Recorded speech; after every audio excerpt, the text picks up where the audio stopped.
हाँ जी, पढ़ सकते हैं हेबा।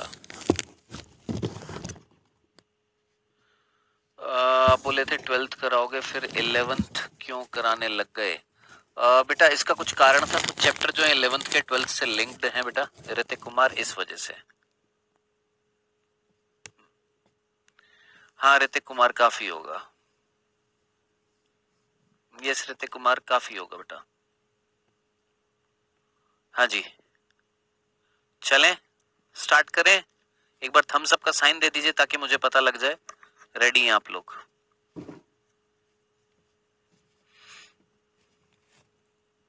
ठीक है, एक ही बच्चा रेडी है बस। चलिए ऑलमोस्ट सभी रेडी। आइए पहला क्वेश्चन आपके सामने आता हुआ, चीटिंग मत करिएगा, एक दूसरे के आंसर्स मत देखिएगा, ठीक है। फर्स्ट प्रश्न आपके सामने है, हम पढ़ नहीं रहे हैं, खुद पढ़िए और आंसर करिए।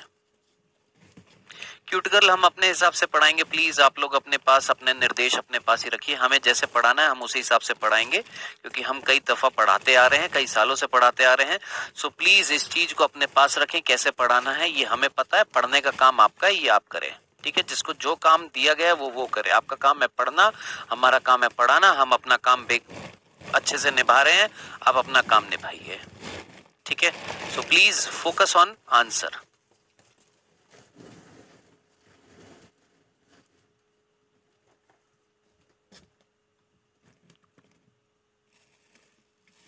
आंसर, मैं किसी की बात नहीं सुनूंगा, मैं सिर्फ आंसर देखूंगा और कुछ नहीं।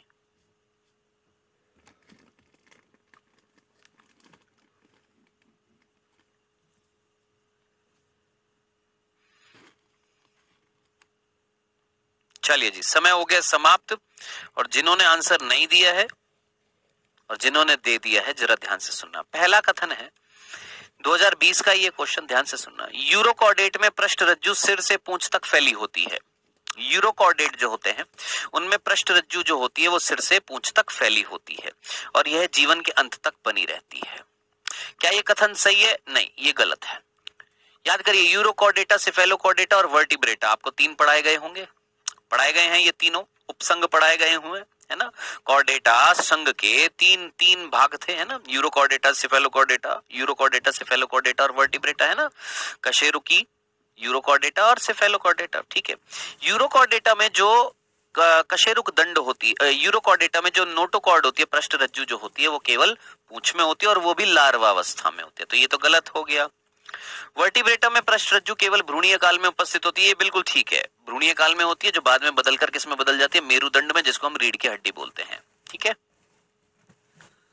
सर आज ह्यूमन रिप्रोडक्शन के क्वेश्चंस करवाने वाले थे बेटा, हमें नहीं पता है, नेवर गिव, हमको नहीं पता है क्या कराने वाले थे क्या नहीं करवाने वाले थे। हमको भेजा गया था आपको यहाँ पर क्लास लेने के लिए और हमें ये बताया गया था, लास्ट क्लास उनकी जो थी, चैप्टर जो गया था वो ये गया था, ठीक है। हमको नहीं पता क्या करवाने वाले थे, हमको ये भेजा गया था, ये बता दिया गया था, हम वो लेकर आए हैं। सो प्लीज अगर आप फोकस करेंगे यहाँ पर क्लास में ध्यान से तो सारी चीजें समझ में आएंगी। बीच में बार बार आकर हर चीज में डिस्टर्ब करेंगे ना, ना आपको कुछ समझ में आएगा ना दूसरे बच्चों को समझ में आएगा। वर्टिब्रेटा में पृष्ठरज्जु जो होती है, नोटोकॉर्ड जो होती है, वर्टिब्रेटा में जो पृष्ठरज्जु होती है, नोटोकॉर्ड जो होती है, वो केवल भ्रूणीय काल में होती है, यस। बाद में वो किस में बदल जाती है? रीढ़ की हड्डी में, मेरुदंड में, ये बिल्कुल सही है। केंद्रीय तंत्रिका तंत्र कैसा होता है? पृष्ठ भाग पर होता है और खोखला होता है, यस, ये भी बिल्कुल सही है।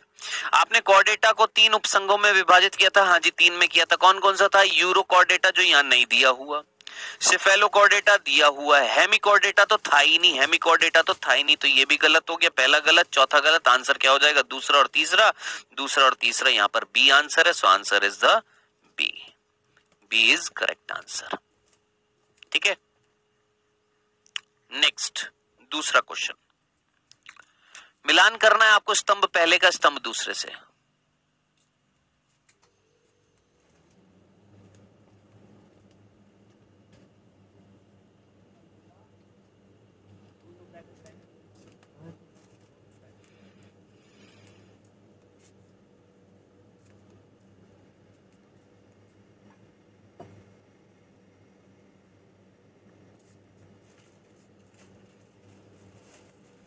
ऋतिक इंशा, ये सरप्राइज टेस्ट है तेरे लिए बेटा।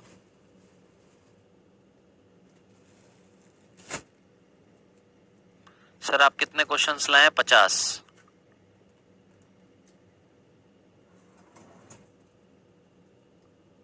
सेकंड का आंसर लगाइए। कई बच्चों ने तो देखते ही लगा दिया है।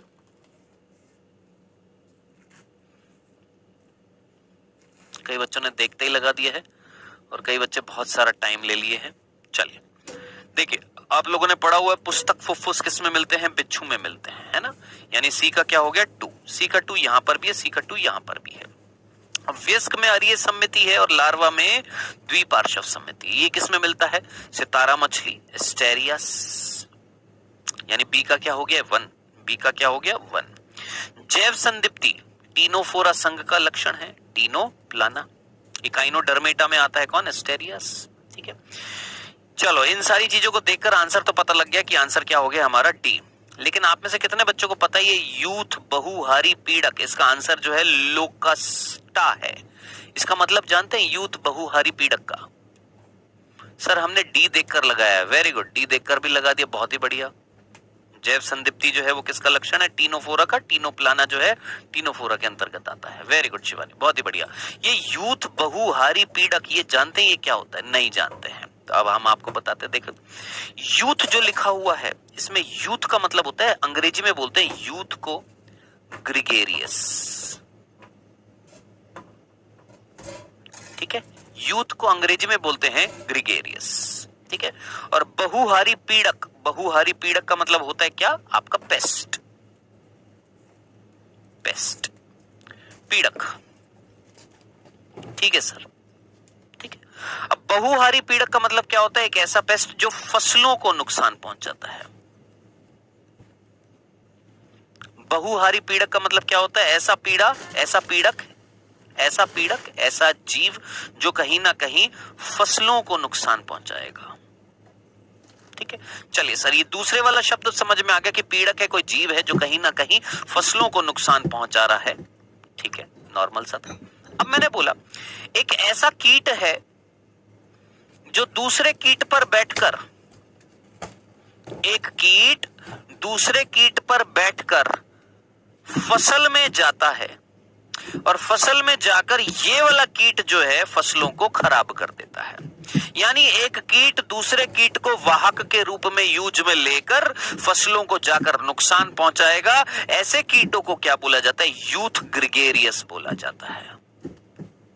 क्या बोला जाता है? यूथ यानी ग्रिगेरियस बोला जाता है। तो याद रखना आज के बाद, ग्रिगेरियस यूथ का मतलब क्या होता है? वे पीड़क, वे कीट जो दूसरे कीटों को वाहक बनाकर खुद एक जगह से दूसरी जगह जाते हैं, उनको हम क्या बोलते हैं? Youth gregarious. क्या ये चीज याद रहेगी? भूल ना जाइएगा। तो याद रखना लोकस्टा क्या है? एक कीट है, कीड़ा है जो तितली का सहारा लेकर, तितलियों का सहारा लेकर कहीं ना कहीं कहां पर जाता है? फसलों में जाता है और उन्हें नुकसान पहुंचाता है। याद रखना। नेक्स्ट, मिलान करना स्तंभ पहले का स्तंभ दूसरे से।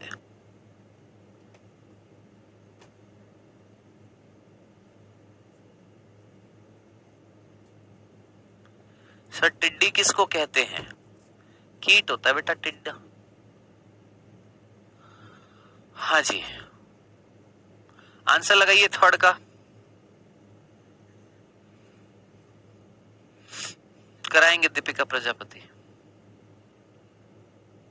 स्तंभ पहले को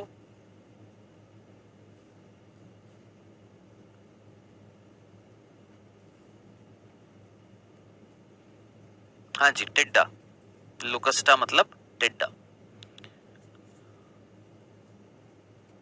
स्तंभ पहले को स्तंभ दूसरे से मिलाना है।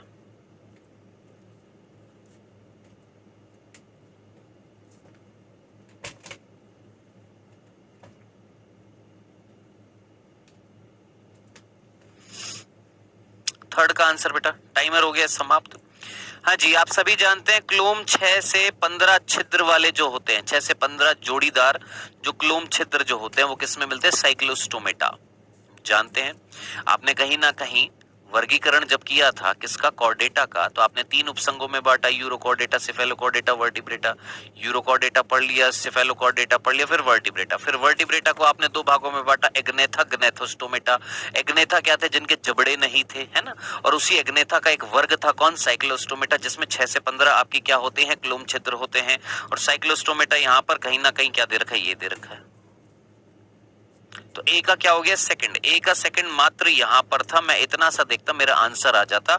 और मेरे ख्याल से आप में से कई बच्चों ने शायद यही देखा होगा। यही देखा है, यही देखा था, कुछ और देखा था मेरे दोस्त? हाँ जी, यही देखा था ना, यही देखा था ना, मेजरली बच्चों ने यही देखा था। आंसर क्या हो जाएगा, थर्ड हो जाएगा बेटा जी। हाँ जी, क्लियर है? यस सर, वेरी गुड, बहुत ही बढ़िया। चलिए नेक्स्ट, द्विपार्श्व सममिति और अगुहीय जंतुओं का उदाहरण किस संघ में आता है? सर विषदंत वाला देखा, वेरी गुड। ट्राइगन जो है वो विषदंत वाला है, वेल डन। फोर्थ देख लिया था, चलो ये भी अच्छा है। कुछ भी देखो आंसर करेक्ट आना चाहिए, ये जरूरी है ना। चलिए ये बताइए, द्विपार्श्व सममिति है लेकिन अगुहीय है। सममिति जो है वो द्विपार्श्व है लेकिन गुहा नहीं है। वेरी गुड पुनीत, बहुत ही बढ़िया। चलिए क्या बात है, जोरदार है आपका ये वाला चैप्टर की तैयारी, तो बहुत ही जोरदार तैयारी है भाई साहब इस चैप्टर की। तो एक बालक कह रहा था हमको पहले बताओ तो हम पढ़ कर आएंगे, मेरे को तो लग ही नहीं रहा कि भाई साहब पढ़ने की भी जरूरत है। आप लोगों की तो जोरदार तैयारी है, क्या धुआंधार आंसर लगाते जा रहे हैं, फटाफट आंसर लगाते जा रहे हैं। वेरी गुड कोमल यदुवंशी। शिप्रा, क्या ढंग से नाम लिखा करो ना, क्या शिप्रिया, शिप्रिया क्या है ये, प्रिया, ढंग से नाम लिखा करो, क्या स्टार स्टार लगा दी, समझ में नहीं आ रहा। Deepika Prajapati, well done. रौनक देशमुख बिल्कुल सही है। अरुण चाकिया बिल्कुल सही है। माई रौनक बिल्कुल सही है। सीधी सी बात है मेरे दोस्त, प्लेटियलमेंथीज जो है उसमें सम्मिति तो द्विपार्श्व है लेकिन गुहा नहीं मिल रही है। ठीक है, अब मैं आपसे थोड़ा सा गुहा के बारे में थोड़ा सा एक चीज डिस्कस कर लेता हूं, जिसको आप प्रगुहा बोलते हो। थोड़ा सा मैं बस जांचना चाहता हूं, परखना चाहता हूं। प्रगुहा जिसको हम सीलोम बोलते हैं, बस थोड़ी सी चीजें, बस थोड़ी सी बेटा। 3 प्रकार के प्राणी होते हैं, एक वो जिनमें गुहा होती नहीं है, जिनको हम अगुहीकीय बोलते हैं, है ना, एसिलोमेट बोलते हैं। एक बोलते हैं प्रगुहीकीय, प्रगुहीकीय जिनको हम सिलोमेट बोल रहे हैं, और एक होते कूटगुहीकीय, है ना, जिसको हम स्यूडोसिलोमेट बोलते हैं।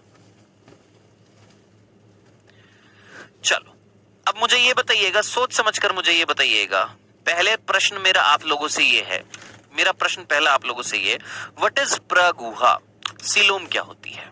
प्रश्न हम करते रहेंगे लेकिन रिवीजन भी जरूरी है। जरा जल्दी से मुझे बताइए प्रगुहा क्या होती है? सर मीजोडर्म के टूटने से गुहा का निर्माण होता है। वेरी गुड, बहुत ही बढ़िया रौनक, वेल डन। और कुछ? रौनक देशमुख के अलावा और कोई बालक है जो आंसर देगा कि प्रगुहा क्या होती है, सीलोम क्या होती है? टूटने से तो बनती है, होती क्या है? मीजोडर्म से आच्छादित गुहा। ओहो हो, नॉर्मल भाषा में लिख दो यार, हमको इतनी कठिन समझ में नहीं आती। आच्छादित गुहा, सिंपल भाषा में बताओ, बहुत सिंपल। सर जिसमें 3 लेयर होती हैं। वेरी गुड जी, बहुत ही बढ़िया। और कोई बालक? हमको प्रॉपर आंसर मिल नहीं रहा यार। सर मीजोडर्म के टूट जाने से गुहा बनती है, ठीक है, आगे आगे। एनसीईआरटी पढ़ते हो कि नहीं पढ़ते हो, पहले तो हमको ये बताइए। एनसीईआरटी कभी उठा के देखते हो कि नहीं बोलते हो? आच्छादित गुहा को दे गुहा या प्रगुहा कहते हैं। बहुत ही बढ़िया भाई साहब, रटा रटाया ज्ञान। सर मीजोडर्म से बनी कैविटी, बहुत ही बढ़िया, बहुत ही बढ़िया। त्वचा त्रिकोण की, वेरी गुड। एक लड़की ने कुछ आंसर दिया है, शीला कुमारी, कोशिश करी इसने आंसर देने की। शीला कुमारी ने। मीजोडर्म से बनी होती है कैविटी जिसमें तीनों होते हैं, 3 गुहा होती हैं, ये मीजोडर्म होता है भाई साहब। शरीर भित्ति आहार नाल के बीच उपस्थित होती है। वेरी गुड शीलम जायसवाल, हम यही तो चाह रहे थे कि कोई बच्चा हमें बहुत नॉर्मल लैंग्वेज में बताए। हमको नहीं यार, हमको रटा रटाया ज्ञान नहीं चाहिए। आच्छादित होती है, मीजोडर्म टूटती है। हम भाई साहब तुमसे सीधा पूछ रहे थे, ये मेरा शरीर है, ये मेरे शरीर की आहार नाल है, ये मेरे शरीर की भित्ति है यानी बॉडी की वॉल है, बॉडी वॉल, ठीक है, देह भित्ति बोल देते हैं इसको, ठीक है। और ये किसकी भित्ति है सर? ये आहार नाल की भित्ति है, आहार नाल जो होती है उसकी भित्ति है। तो सीधे सीधे शब्दों में बोल देना भाई, देह भित्ति आहार नाल की भित्ति के बीच में ये जो खाली जगह है जिसमें अंग वंग भरे पड़े रहेंगे, जिनको हम विसरल ऑर्गन्स, अंतरंग अंग बोलते हैं, ये खाली जगह क्या कहलाती है? प्रगुहा कहलाती है। हम तुमसे पूछ ही नहीं रहे किसके टूटने से बन रही है, किसके टूटने से नहीं बन रही। हम तुमसे यही तो पूछ रहे थे कि होती क्या है, मीनिंग क्या होता है सीलोम का। तो सिंपल भाषा में बताया ना कि मेरी ये बॉडी की वॉल है और अंदर एलिमेंट्री कैनाल की वॉल है, इनके बीच की ये खाली जगह जो है जिसमें अंग भरे पड़े हैं वो कहला रही है प्रयोग हुआ, खत्म, खल्लास। इतनी सी बात थी, सिंपल सी बात। बोलो, हम तुमसे पूछ ही नहीं रहे किसके टूटने से बन रही है, कौन आच्छादित है कौन आच्छादित नहीं है। सिंपल भाषा में मीनिंग सोचो, रटना नहीं है, फील करना है, मीनिंग सोचना है। डन, इतनी सी बात समझ में। अब पढ़ते हैं ये क्या था, ये 3 शब्द क्या थे। अब हम तुमसे पूछते हैं, जरा ध्यान से देखना। एक जीव है जो द्विकोरिक है। देख मेरे दोस्त, एक जीव जो है वो द्विकोरिक है जिसमें एंडोडर्म है और एक्टोडर्म है। मुझे बता, ये प्रगुहा जो है ये मीजोडर्म से बनती है। चलो, हमने तुम्हारी बात मान ली, मीजोडर्म से बनती है ना। मैं तुमसे सीधा पूछ रहा हूं, ये एक एक्टोडर्म है, एंडोडर्म है, ये द्विकोरिक जीव है। बताइए क्या इसमें मीजोडर्म है? नहीं है सर। जब मीजोडर्म नहीं है तो प्रगुहा नहीं मिलेगी। मैंने कहा बहुत ही बढ़िया, यानी जो द्विकोरिक हैं, जो द्विकोरिक हैं, जो द्विकोरिक है, सुन लो एक बार शिवानी, रोशन कुमार, ध्यान से सुन लीजिएगा। जो द्विकोरिक हैं, द्विकोरिक हैं यानी जो डिप्लोब्लास्टिक हैं, द्विकोरिक है, उनमें प्रगुहा तो होगी ही नहीं, नहीं होगी ना, उनमें प्रगुहा तो होगी नहीं। यानी अगुहिकीय का उदाहरण क्या हो जाएगा? वो सर जिनमें द्विकोरिक जर्म स्तर होंगे। अब द्विकोरिक किस में होती है जरा हमको बताइए सर? पॉरीफेरा में होती है सर, सिलेंट्रेटा में होती है सर, टीनोफोरा में होती है। मैंने कहा तो सर ये 3 तो उदाहरण हो गए हैं हमारे। गुड इवनिंग जी, ध्यान से सुनना। पॉरीफेरा, सिलेंट्रेटा, टीनोफोरा, है ना। ये 3 संघ तो ऐसे हैं जिनमें द्वि क्या है? द्विकोरिक है, 2 जर्म स्तर है। साहब 2 जर्म स्तर है, मीजोडर्म तो है नहीं, तो डेफिनेटली ये होंगे। अब बारी आ रही है क्या? ध्यान से देख, ये है 3 जर्म स्तर। कौन सी? एंडोडर्म है, एक्टोडर्म है और मीजोडर्म है ना, है ना। ये कौन है सर? ये मीजोडर्म है। बहुत ही बढ़िया, ये मीजोडर्म थी। मैंने कहा बहुत ही बढ़िया, ये वाली जो थी ये मीजोडर्म है। मैंने कहा बहुत ही बढ़िया, नीली सी रंग की जो हमें दिखाई दे रही है। और अब आप जो बोले, अब हम उससे पूरी तरीके से सहमत हैं कि मीजोडर्म जो है वो टूटेगी तो क्या बनेगी? प्रगुहा बनेगी। लेकिन हमको इतनी सी बात बता दीजिए, मीजोडर्म अगर मिल रही है जिनमें, हम आपसे प्रश्न पूछ रहे हैं, जरा ध्यान दीजिएगा जनाब, हम आपसे प्रश्न पूछ रहे हैं, क्या मीजोडर्म जिनमें मिलेगी, यानी जो ट्रिप्लोब्लास्टिक होंगे, यानी जो त्रिकोरिक होंगे, क्या उनमें हमेशा प्रगुहा मिलेगी?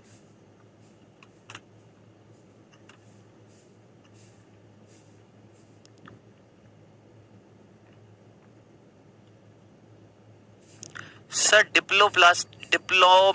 डिप्लोमेटिक शीला, डिप्लोमेटिक डिप्लोब्लास्टिक बोलते हैं। डिप्लोब्लास्टिक में सिर्फ पॉरीफेरा और सिलेंडरेटा बताए हैं, टीनोफोरा भी होता है, याद रखना। हाँ जी बोलिए।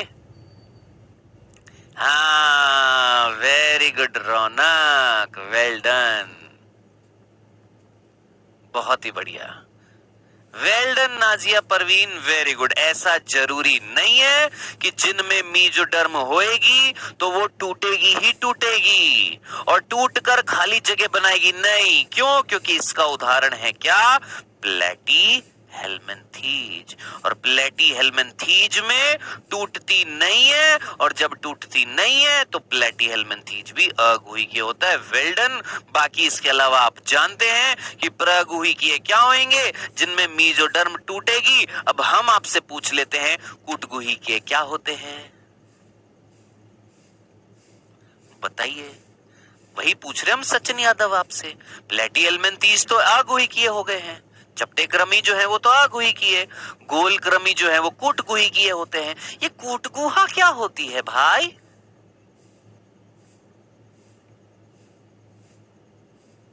ये कूटगुहा क्या होती है?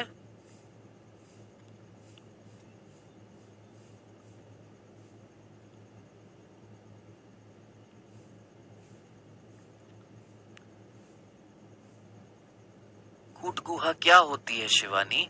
मिजोरम नहीं होगा, मिजोरम नहीं होएगा।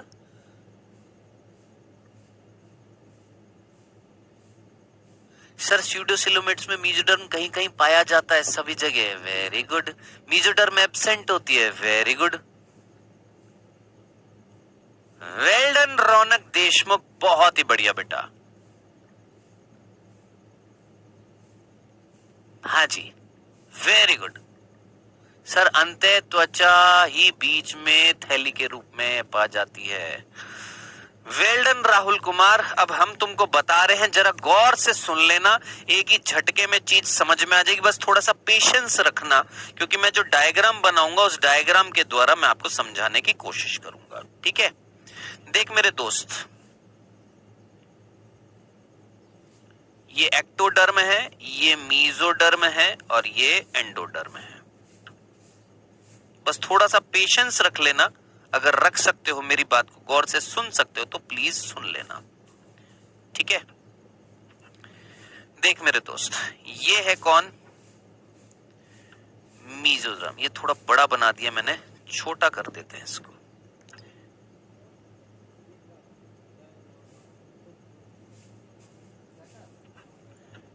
ठीक है, ये हमारी बीच में जो नीले रंग की जो है, ये हमारी कौन है? मीजोडर्म है। बहुत सिंपल तरीके से समझाऊंगा, एक ही बार में माथा जो है पूरा चमक जाएगा, समझ में आ जाएगा। बेटा ये है मीजोडर्म जो नीली वाली है, ठीक है? हमने बोला, देखना ध्यान से सुनना, मीजोडर्म जो है वो नीली वाली है, पीली वाली जो है वो एंडोडर्म है, ठीक है? और लाल वाली जो है वो हमारी एक्टोडर्म है। किसी को कोई तकलीफ नहीं है इसमें? मेरे ख्याल से किसी को कोई तकलीफ नहीं होनी चाहिए इसमें। लाल वाली हमारी एक्टोडर्म है। बाह्य जर्म स्तर, मध्य जर्म स्तर, अंत्य जर्म स्तर, ठीक है सर। अब मैं आपको बहुत सिंपल तरीके से दो कंडीशन दिखा रहा हूं, मुझे बस ये दो कंडीशन को देखकर बस बताना आपको क्या दिखाई दिया।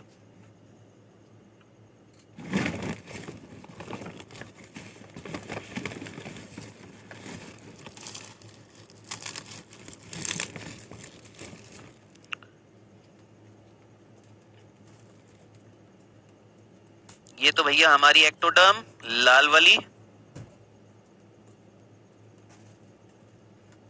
ये हमारी मीजोडर्म, और ये मीजोडर्म दो टुकड़ों में टूट गई है। बाकी अंदर पीली वाली कौन है? एंडोडर्म, ठीक है? आपको इस डायग्राम में क्या दिख रहा था? सर हमें मीजोडर्म दो भागों में विभाजित होती हुई दिखाई दी, जिसकी वजह से खोखली जगह बन गई है, इसको हमने प्रगुहा बोल दिया है, बहुत सिंपल तरीके से, ठीक है? दयानंद विश्वकर्मा ध्यान से देखना, ठीक है? जिसको हमने क्या बोल दिया? एक खाली भाई मीजोडर्म टूट गई, नीली नीली संरचना आपको क्या दिखाई दे रही थी? ये नीली वाली कौन थी? मीजोडर्म।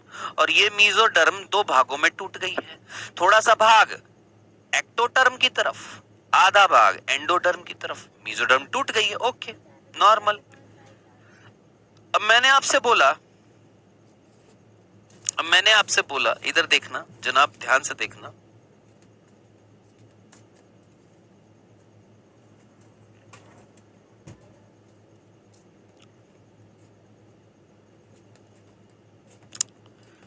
वापस से वही बेटा, ये हमारी एंडोडर्म है, ये हमारी एक्टोडर्म है लाल वाली,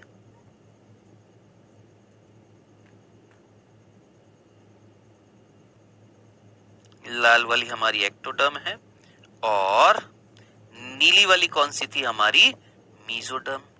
अब हम आपसे बहुत सिंपल तरीके से पूछ रहे हैं, क्या आपको मीजोडर्म टूटती हुई दिखाई दे रही है या खिसकती हुई दिखाई दे रही है? बस इतना सा शब्द हम तुमसे पूछ रहे हैं। क्या तुम्हें मीजोडर्म दो भागों में टूटती हुई दिखाई दे रही है, या मीजोडर्म इस एंडोडर्म से अलग होती हुई दिखाई दे रही है और एक्टोडर्म के पास खिसक गई है? बस इतना सा पूछ रहे हैं, क्या आपको मीजोडर्म खिसकती हुई दिखाई दे रही है, अलग होती हुई दिखाई दे रही है? टूटती हुई तो नहीं दिखाई दे रही ना? क्या मीजोडर्म दो भागों में टूटती हुई दिखाई दे रही है सेकंड वाली कंडीशन में, या खिसकती हुई दिखाई दे रही है? खिसकती हुई दिखाई दे रही, खिसक रही है, अलग हो रही है। किससे? एंडोडर्म से। और जब एंडोडर्म से अलग हो जाएगी, खिसक जाएगी, तो कहीं ना कहीं खाली जगह तो बनेगी, लेकिन ये खाली जगह है तो गुहा है, तो ये भी खाली जगह, ये भी गुहा है, लेकिन क्या ये गुहा मीजोडर्म के छेदन से, मीजोडर्म में छेद होने से, मीजोडर्म के बटने से बनी है, आच्छेदन से बनी है?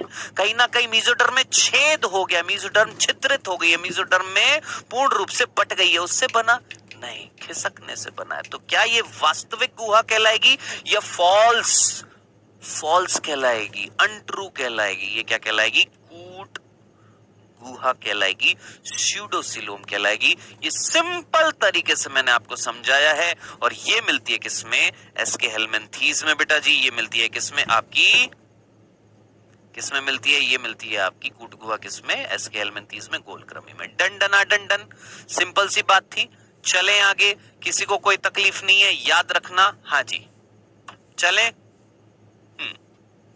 नेक्स्ट, निम्न में से कौन सा विकल्प एनालिडा संघ के विशिष्ट लक्षणों को उचित रूप से प्रदर्शित करता है? जल्दी से बताइएगा, कौन सा लक्षण है जो एनालिडा के संघ को बताता है?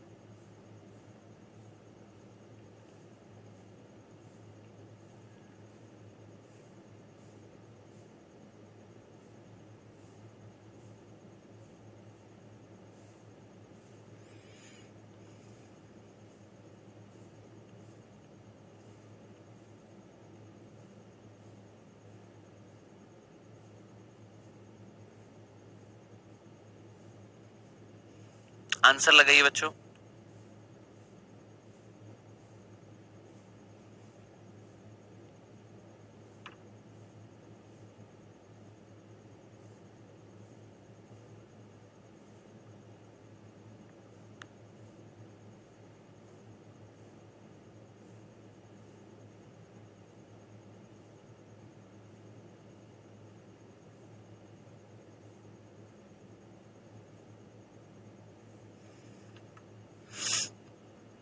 हाँ जी, समय हुआ समाप्त। भाई साहब, एनालिडा की बात करी थी पहली बात तो। एनालिडा आप अच्छे तरीके से जानते हैं, एनालिडा संघ जो होता है उसमें सम्मिति जो होती है वो कैसी होती है? द्विपार्श्व होती है, अरीय होती नहीं है। किसमें? एनालिड्स में। तो ये तो होगा नहीं, बाकी इन दोनों में से हो सकता है। यस, द्विपार्श्व सम्मिति है, बिल्कुल है, यहां पर भी द्विपार्श्व सम्मिति है। ठीक है सर, आगे बढ़ते हैं। अब इनका ये कैसे होते हैं? इनमें 3 जर्म स्तर होती है। भाई साहब, जिन्होंने डी लगाया है, सोच अरीय सम्मिति कहां से आ गई एनालिडा में? अरे बांगड़ू, एनालिडा में केंचुआ आता है, केंचुए में कब से और ये सम्मिति हो गई भाई। केंचुए को अगर तू काटेगा तो दो बराबर भाग में कब कटेगा? जब उनको तू एक अक्ष से काटेगा तभी तो दो बराबर भाग होंगे ना। तो उनमें द्विपार्श्व सम्मिति होती है, किसमें? एनालिड्स में यार। और ये सम्मिति कहां से आ गई है? तो यहां से सबसे पहला ऑप्शन तो आपको ये समझ में आ गया कि द्विपार्श्व सम्मिति होती है। नेक्स्ट, कैसे होते हैं?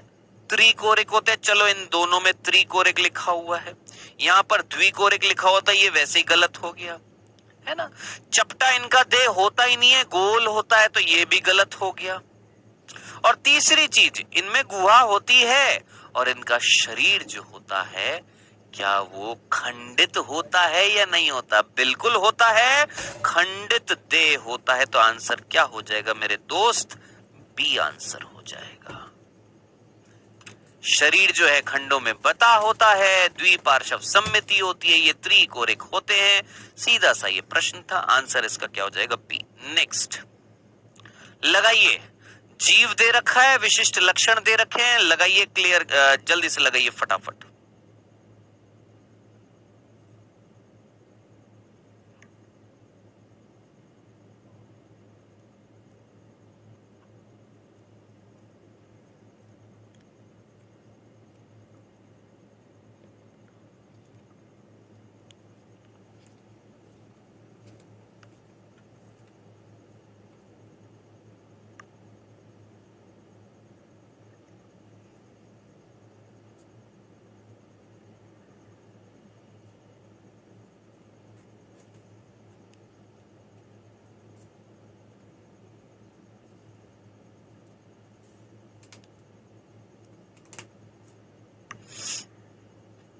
हाँ जी, लगा दिया।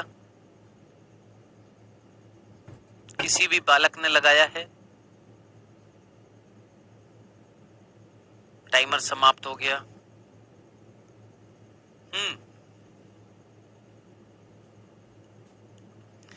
भाई साहब, मैं ना एक ही चीज देखने वाला था यहां पर, सिर्फ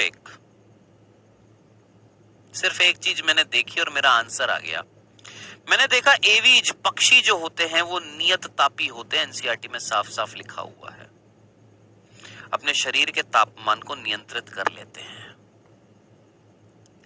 नियत तापी होते हैं, अपने शरीर के तापमान को नियंत्रित कर लेते हैं। और परिवर्तन इनमें कैसा होता है? प्रत्यक्ष होता है, यानी डायरेक्ट होता है, यानी इनके अंदर कोई लार्वा अवस्था नहीं मिलती है। डी का आंसर सेकंड था, मुझे डी का आंसर सेकंड केवल यहां पर दिख रहा था। फिर भी कंफर्मेशन के लिए मैंने और देखा। हेमिकॉर्डेटा जो होते हैं इनका शरीर बेलनाकार होता है, जैसे आपने बेलेनोग्लोसस नाम सुना होगा, उदाहरण देखा होगा। शुंड होता है, कॉलर होता है, आपने पढ़ा होगा, है ना। तो कैसा होता है? बेलनाकार इनका कैसा होता है? शरीर होता है। बिल्कुल सही है, सी का हो गया फर्स्ट, बहुत ही बढ़िया, है ना। Next, Echinodermata. इकाइनोडर्मेटा कहीं ना कहीं इनके अंदर सम्मिति अरिय होती है वयस्क अवस्था में, और लार्वा अवस्था में द्विपार्श्व होती है। और लार्वा है तो अप्रत्यक्ष परिवर्तन होएगा। प्लेटिहेल्मिन्थीज द्विपार्श्व सम्मिति, अपूर्ण पाचन तंत्र। लगाना था, आंसर क्या आ जाता आपका? ए। खत्म, इतनी सी बात थी। नेक्स्ट, सभी वर्टिब्रेट कॉर्डेटा, लेकिन सभी कॉर्डेटा वर्टिब्रेट नहीं है। क्यों?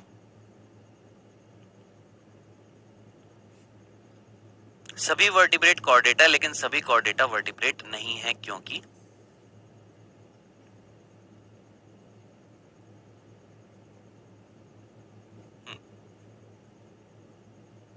सर मीजोग्लिया क्या होता है?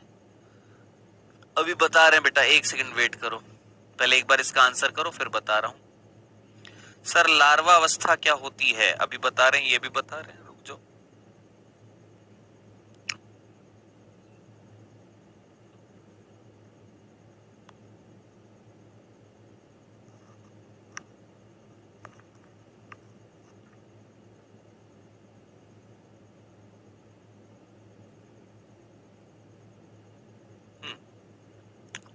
हाँ जी, आंसर लगा दिया। सभी वर्टिब्रेटा कॉर्डेटा, लेकिन सभी कॉर्डेटा वर्टिब्रेटा नहीं है। बहुत अच्छे तरीके से आप जानते हैं बेटा, जो कॉर्डेट्स होते हैं जिनको हम क्या बोलते हैं, रज्जुकी, जिनके अंदर पृष्ठ रज्जु मिलती है, वो 3 भागों में बटे होते हैं। यूरोकॉर्डेट,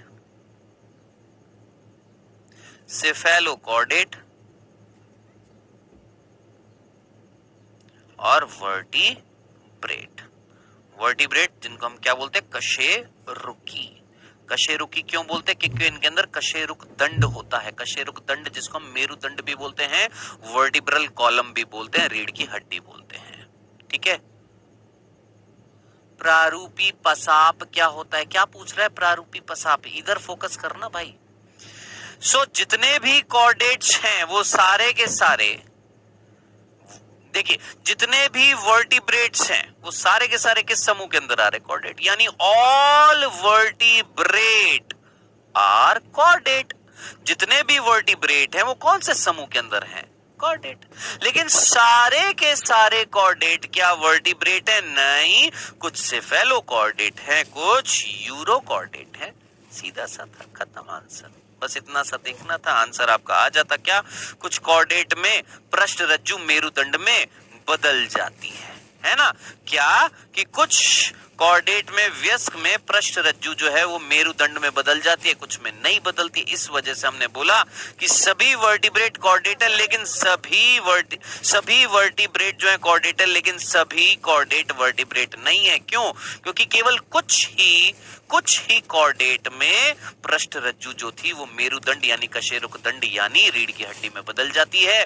अब बुद्धराम शर्मा मुझे इतनी सी बात बता, सभी कॉर्डेट में समस्त जीवन में पृष्ठ रज्जु मिलती है। अरे बुद्धू लाल, सभी कॉर्डेटा में पृष्ठ रज्जु हमेशा मिलती है।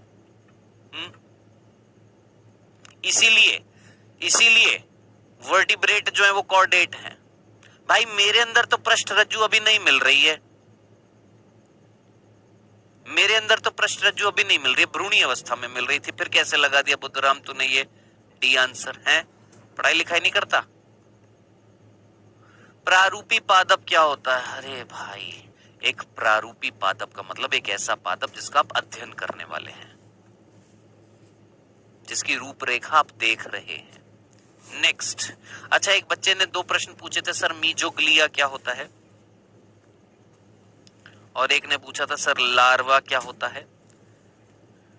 तो बेटा जी याद रखना, ऐसे जीव जिनके जीवन काल में जो बाल्यावस्था जो होती है वो वयस्क अवस्था के जैसी नहीं होती है, अलग होती है। मान लो ऐसी सी है और ये बड़े होकर ऐसा सा है। यानी अगर मैं दोनों का कंपैरिजन करूं तो वयस्क अवस्था दिखने में अलग है और बाल्यावस्था दिखने में अलग है। यानी कहीं ना कहीं वृद्धि के दौरान, डेवलपमेंट के दौरान, परिवर्तन के दौरान क्या होता है, कायांतरण होता है, शरीर में बदलाव आते हैं, मेटामॉर्फोसिस होता है। तो ऐसे जीव जिनकी बाल्यावस्था वयस्क अवस्था के जैसी नहीं होती है, तो ऐसी अवस्था क्या कहलाती है, आपकी लार्वा अवस्था कहलाती है। और लार्वा अवस्था जिनमें मिल रही है यानी डेवलपमेंट जो है वो डायरेक्ट नहीं है, इनडायरेक्ट है, अप्रत्यक्ष है। ठीक है।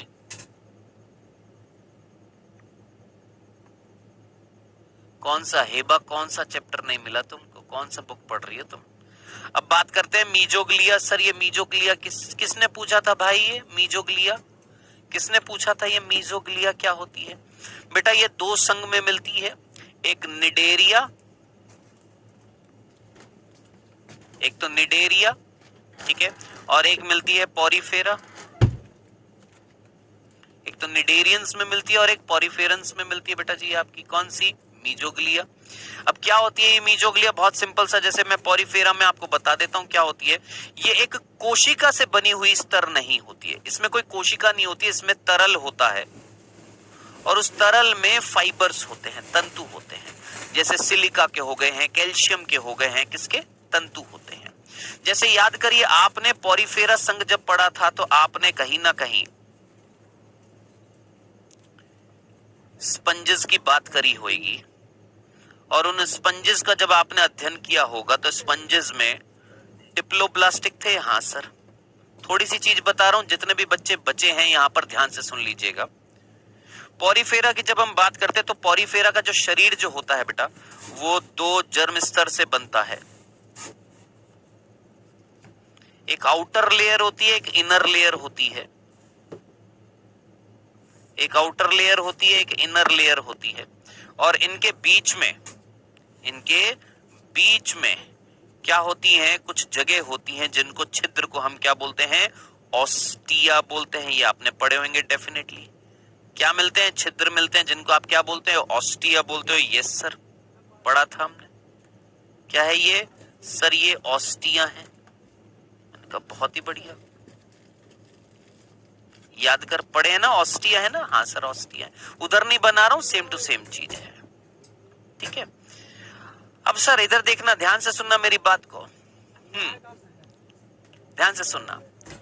अब ये जो दो स्तर जो होती हैं, इधर भी बनाऊं क्या, ये ले मेरे दोस्त, यहां पर भी बना देता हूं। ये ले, ऑस्टिया इधर भी है और इधर भी है, बस डन। गौर से सुनना जनाब, यहां पर ध्यान से सुनिएगा। ऑस्टिया इधर भी है, ऑस्टिया इधर भी है, और एक बड़ा सा छिद्र है ये वाला, ये है ऑस्कुलम। आप सभी ने पढ़ा हुआ, ये छिद्र क्या कहला रहे हैं, ऑस्टिया। मैंने कहा ठीक है। अब दो जर्म स्तर है। हेबा इधर ध्यान से सुनना।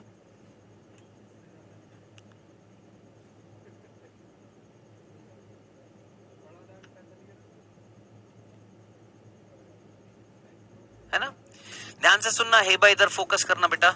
और जिनके पास सर फ्रॉक का लार्वल स्टेज टेडपोल होता है, हाँ जी, इधर ध्यान से सुनना, ध्यान से सुनिएगा, समझिएगा। ये जो दो स्तर जो आपको दिखाई दे रही है, एक जो बाहरी स्तर होती है इसका नाम होता है पिनाकोडर्म। जिसने भी क्वेश्चन पूछा था शीला, ध्यान से सुनना। और अंदर वाली जो होती है इसका नाम होता है कोइनोडर्म। बाहर वाली पिनाकोडर्म, अंदर वाली कोइनोडर्म। पिनाकोडर्म स्तर का नाम है जिसकी कोशिकाएं जो होती है उनका नाम होता है पिनाकोसाइट।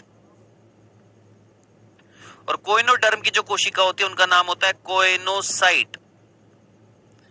और ये जो कहां गई, ये जो कोइनोसाइट जो होती है, ये कोइनोसाइट जो होती है अंदर वाली, इन पर इस तरीके से कशाभिकाएं होती हैं। कशाभिकाएं जो अंदर जल आता है, उस जल में से पोषणीय पदार्थ और गैसों का क्या कर लेती है, अवशोषण कर लेती है, अंदर ले आती हैं। ठीक है, अब बात आ रही है, गौर देना, जिसने भी ये मीजोग्लिया पूछा था, मीजोग्लिया क्या होता है, इन दोनों स्तरों के बीच में एक तरल भरा रहता है, गाढ़ा जेली जैसा तरल भरा रहता है, जिसको हम क्या बोलते हैं, मीजोग्लिया बोलते हैं। और उस मीजोग्लिया में क्या होते हैं, फाइबर्स होते हैं, तंतु होते हैं जो कंकाल बनाते हैं।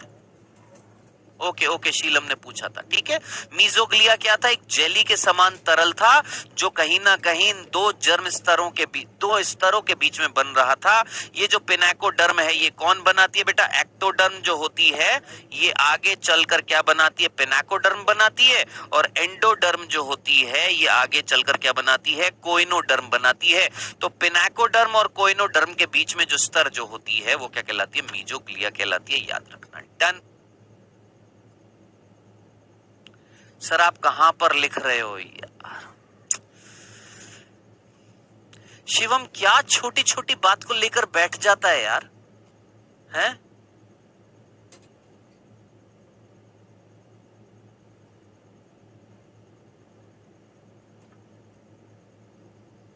नेक्स्ट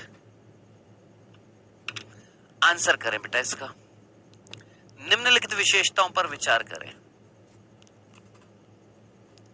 सर ककुद क्या होता है और प्रवार क्या होती है, यार अब तूने बाद में पूछा, पहले इसका आंसर कर दे फिर मैं बताता हूं।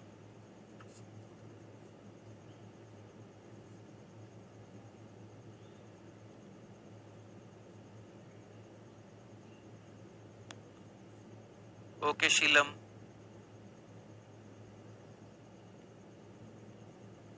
अभी बता रहा हूं, ककुद और प्रवार भी बता रहा हूं, पहले इसका आंसर करिए।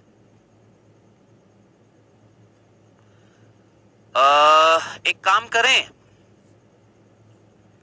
एक काम करते हैं, इसका आंसर दे दीजिए, ठीक है, और 2 क्वेश्चन और आंसर दे दीजिए, 10 ही क्वेश्चन मैं लेकर आया हूं। टोटल 10 क्वेश्चन लाया हूँ, इनके आंसर दे दीजिए। और फिर ना मैं एक काम करता हूँ, अगले हफ्ते जो 12 बजे क्लास होती है ना, 12 बजे, उसमें प्राणी जगत करा देता हूँ, ठीक है?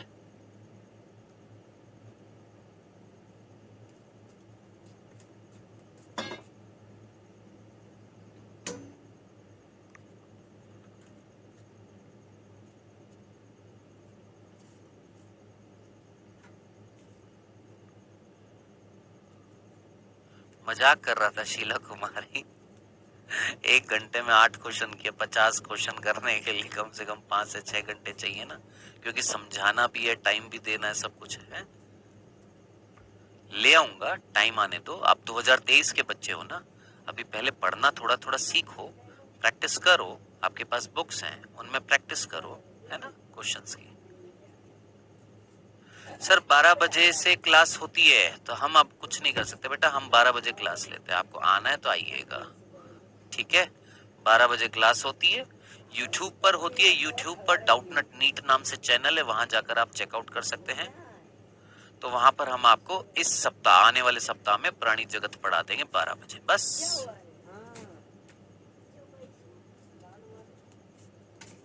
सर प्रैंक जगत तो यही है ना, ट्यूसडे को कराएंगे माही, ठीक है? ट्यूसडे को कराएंगे।